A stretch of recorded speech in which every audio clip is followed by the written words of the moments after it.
Having been thrashed 3-0 on their last overseas tour to Pakistan, you might have thought the West Indies would have taken great care with their build-up to a 5-test series in South Africa. Yet for some time there was considerable doubt whether the tour would go ahead at all. A pay dispute forced a series of hastily convened meetings at Heathrow Airport between the players and the board. And although an agreement was finally reached, the first test at Johannesburg was upon the West Indies before Brian Lara's men had a chance to take guard, so to speak. The eagerly anticipated confrontation between Clayton Lambert and Philo Wallace at the top of the order and South Africa's Donald and Pollock proved an anticlimax, both batsmen departing within 6 overs of the start. The first defensive shot that Philo Wallace has played, and the stump flies out of the ground. West Indies 24 for 2. Shaun Pollock claimed the key wicket, his third, when Lara edged onto his stumps, and it took a sensible partnership of 91 between Carl Hooper and Shivnarine Chanderpaul to put the innings back on track.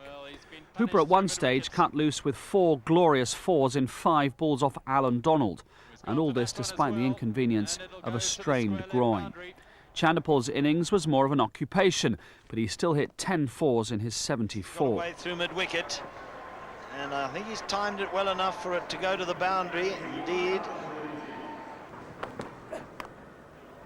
Oh, well, he'll get 4 runs, and that is bad luck for Alan Donald. Nevertheless, Donald was the undoing of both men, finding Hooper's edge and then trapping Chanderpaul in front. Donald makes the breakthrough. LBW must be fine delivery there from Alan Donald. An inspired bowling change from Hansie Cronje. A promising debut performance from David ter Brugge was rewarded with the wicket of Stuart Williams, who was only playing because Jimmy Adams had badly cut his hand on the flight over and he'd been sent home. Pollock took his wicket tally to 5 with the scalps of Nixon McLean and Kirtley Ambrose on the second morning, although he also had 3 dropped return catches to rue. Still, Hansie Cronje would have been pleased to have kept the West Indies to 261, having lost the toss on a good pitch. And although Adam Backer went for 1, a good partnership between Gary Kirsten and Jacques Kallis took South Africa past the 100. And that'll bring Jacques Kallis 4 runs and take him to within 3 of a half-century.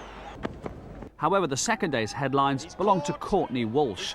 The tireless 36-year-old took 4 for 48, adding the wickets of Kallis, Cullinan and later Pollock to that of Backer, and in doing so became the leading test wicket taker for the West Indies, surpassing Malcolm Marshall's haul of 376.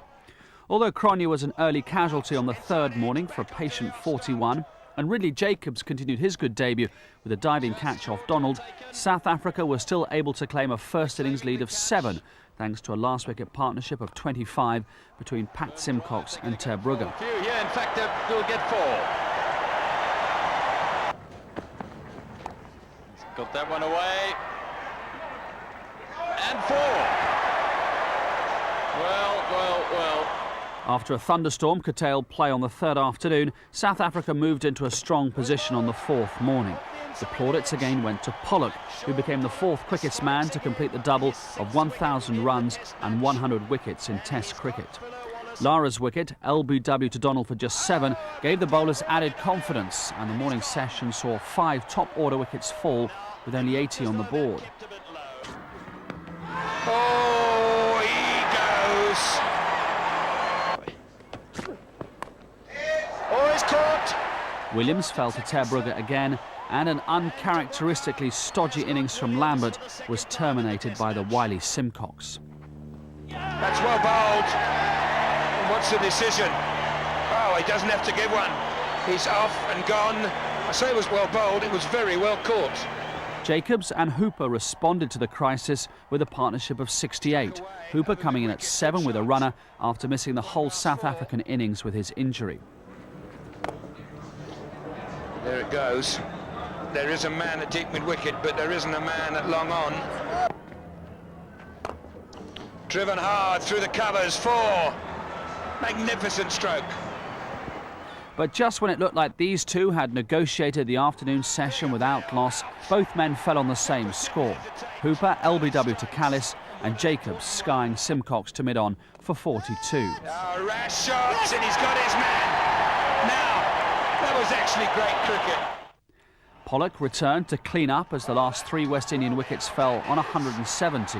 The last one of Walsh bringing Pollock his milestone. And that's it, I think. Yes, it is. He's got there. Great bowling from Pollock.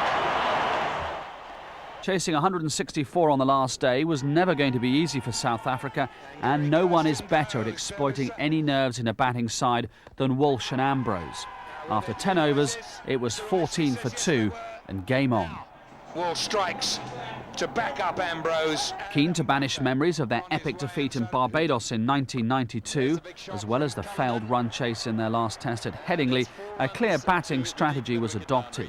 Callis dropped anchor at one end, whilst Darryl Cullinan and then Cronje chanced their arm at the other. What a good shot. Very good shot. Another superb shot. It's quality batting, this. It really is. Pulled away by Cullinan and caught at the second attempt, which made it an even better catch. A blinding catch by Stuart Williams stopped Cullinan in his tracks, and Cronje then had a let-off when Ambrose overstepped.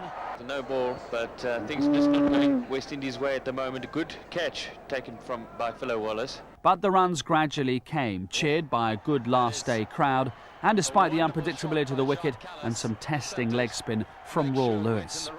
Walsh caused a few extra flutters in the home dressing room when he dismissed Cronje with 40 runs still needed, but Callis grew in confidence and saw his side home for a tense 4-wicket victory. That'll be 2 at least. And Jack Callis is 50, his second of the match. Well, there'll be some debate as who should be man of the match. Sean Pollock, the likely recipient. That's it. A run away.